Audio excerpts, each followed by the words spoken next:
साल भर के इंतजार के बाद फिर एक बार हर्षोल्लास का पर्व यानी दिवाली पर्व 31 अक्टूबर को धूमधाम से मनाया जाएगा।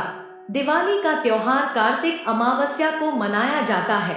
दिवाली के दिन माता लक्ष्मी, सरस्वती और गणेश जी की पूजा की जाती है। दिवाली यानी रौनक, पकवान, खुशियां, रंगोली और दिए का त्योहार है।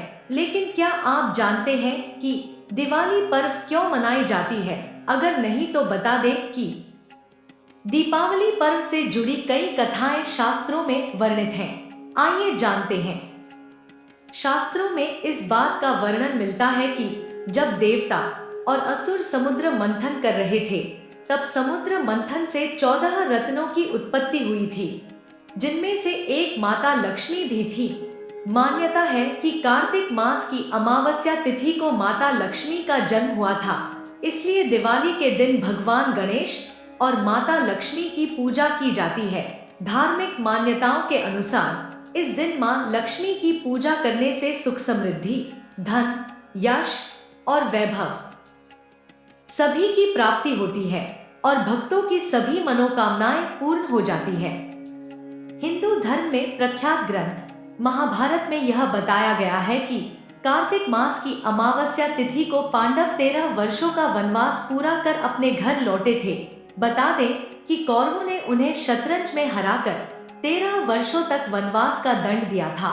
जब पांडव वापस अपने घर लौट कर आए थे, तब उनके घर आगमन की खुशी में नगरवासियों ने दीपोत्सव के साथ उनका स्वागत किया था।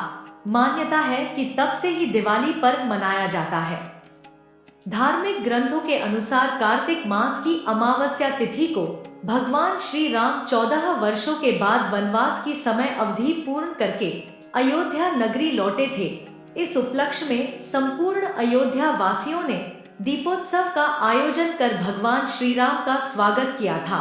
तब से हर साल कार्तिक मास की अमावस्या तिथि को दीपावली का त्योहार उसी हर्षोल्लास के साथ मनाया जाता है। साथ ही घरों के साथ साथ आसपास की जगहों को भी रोशनी से सजाया जाता है।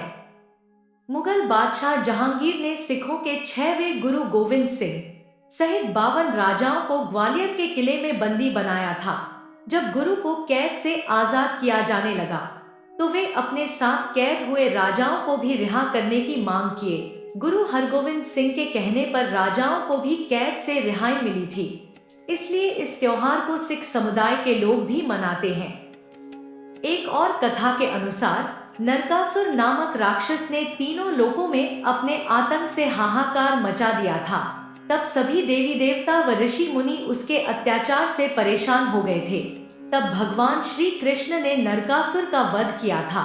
इसी विजय के उपलक्ष्य में 2 दिन तक खुशियां मनाई गई थी, जिसे नरक चतुर्दशी यानी छोटी दिवाली और दिवाली के रूप में जाना जाता है।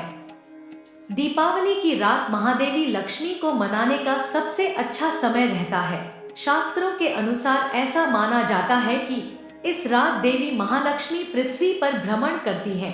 प्राचीन समय से परंपरा चली आ रही है कि दीपावली की रात में कुछ विशेष स्थानों पर दीपक लगाने से देवी लक्ष्मी की कृपा प्राप्त होती है। यहाँ जानिए दिवाली की रात में कहाँ-कहाँ दीपक लगाना चाहिए, जिससे आपकी पैसों से जुड़ी समस्याएं समाप्त हो सकती हैं।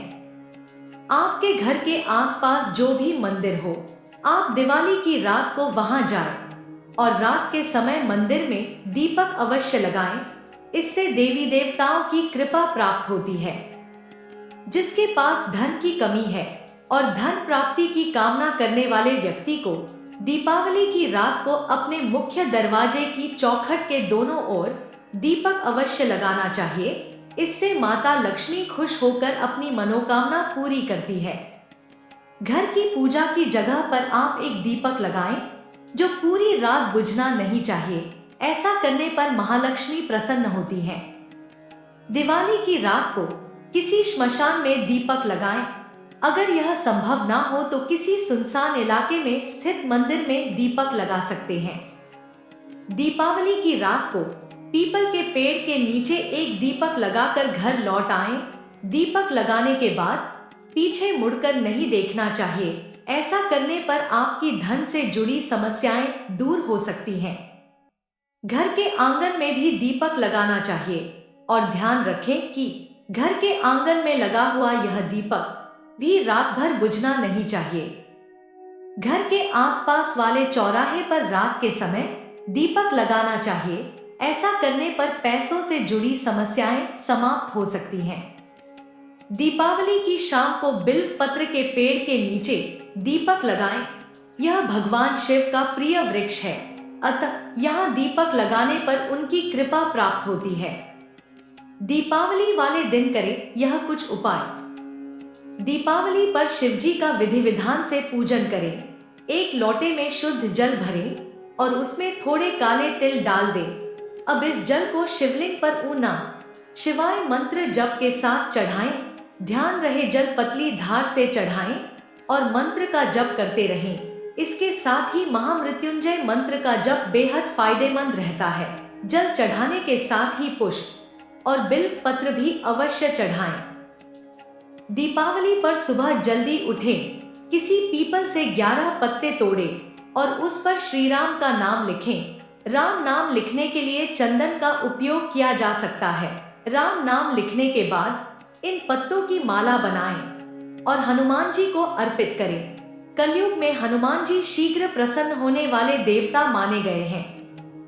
दीपावली पर लक्ष्मी के साथ सरस्वती व गणपति की पूजा भी की जाती है। लक्ष्मी धन की देवी है, सरस्वती ज्ञान की तथा गणपति बुद्धि के देवता हैं। इससे अभिप्राय है कि हम सिर्फ लक्ष्मी का ही आवाहन न करें, साथ ही सरस्वती व गणपति को भी बुलाएं। इससे लक्ष्मी का स्थायी निवास होगा।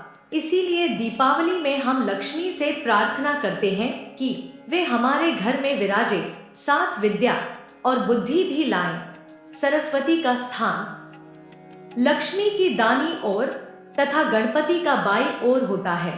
इसके अभिप्राय है कि मनुष्य का दानी ओर का मस्तिष्क ज्ञान के लिए होता है, उस ओर हमारा ज्ञान एकत्र होता है, और बाई ओर का मस्तिष्क रचनात्मक होता है।